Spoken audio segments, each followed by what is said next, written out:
It just pisses me off to the fact, like, to no end to see him on another team when he should still be with the Hawks.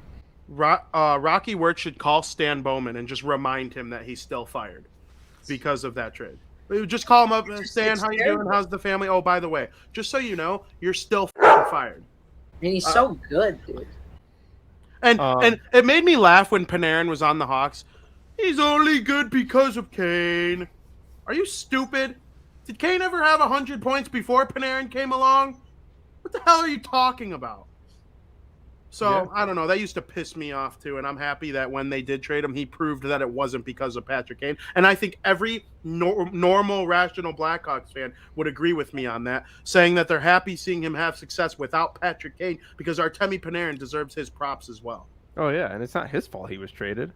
You can't hate Panarin because the Hawks are an idiot. I don't hate Panarin. No, yeah, I love Panarin. Bowman lost 3 trades involving Brandon Saad. Not 1, not 2, 3. I love Panarin because he gets in. You could tell he's passionate. Like he's throwing gloves over at Brad Marchand. I love this guy. And Artemi Panarin, he challenged some political controversies in Russia a couple years ago, and he had to take a leave of absence to go help his family, like protect them or whatever. And the Rangers had like a 300 winning percentage while he was gone.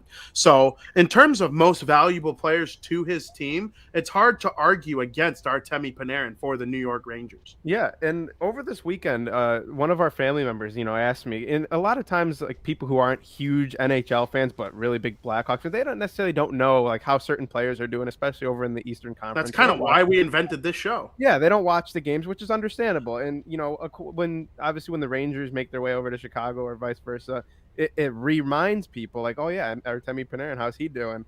And a question I get a lot is, how did the Hawks ever let that guy go? And then you have to explain, it was probably one of the worst trades I've ever seen the Blackhawks do in the past 20 years.